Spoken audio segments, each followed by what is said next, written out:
Taking care of the technological gremlins. And now for more on the U.S.-Russia tensions, I'm joined by William Courtney. He's a former U.S. ambassador to Kazakhstan and Georgia, and he was senior director for Russia, Ukraine, and Eurasian affairs under President Bill Clinton.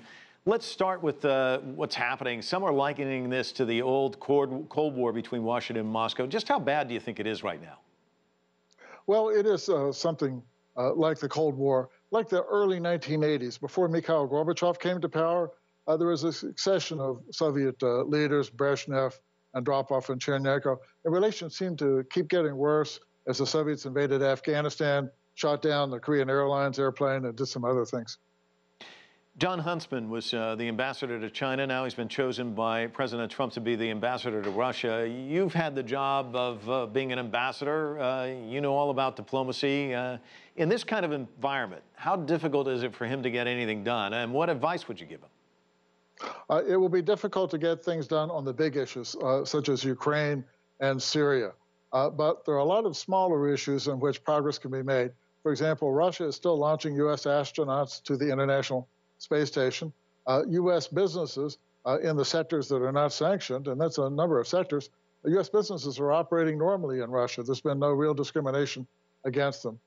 We have a lot of travel between Russia and the United States, a lot of students from Russia studying in the United States. So there'll be a lot of opportunities to make a contribution. Will the cooperation continue, though? I mean, do you see that? How do you strengthen a situation like that when things are deteriorating?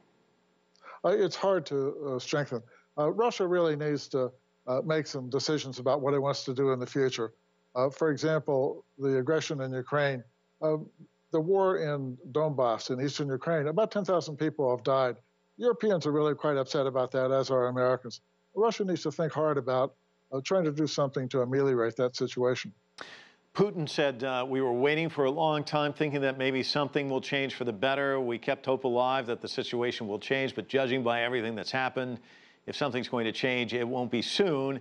Then you hear Vice President Pence telling the Baltic states that Russia needs to reverse the actions that caused the sanctions to be imposed in the first place. It seems like both sides are doubling down. Is this to be expected? Just are they speaking to their domestic audiences and perhaps behind the scenes there's conversations going on? Give us your sense of what's taking place. So it's important to look at this situation also in the context of what's happening inside the Soviet Union.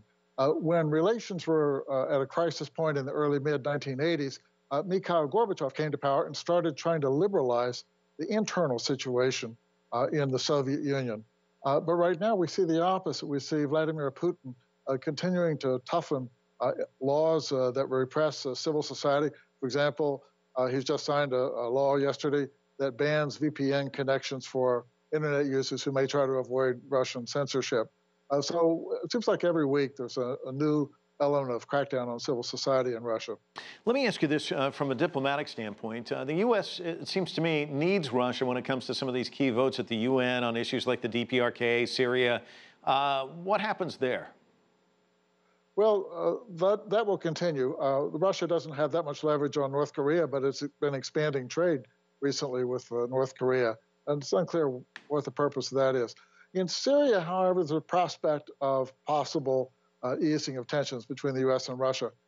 After the U.S.-led coalition seizes Raqqa from ISIS, the U.S. seems to be signaling that it's going to pull back some of its possible commitment in Syria.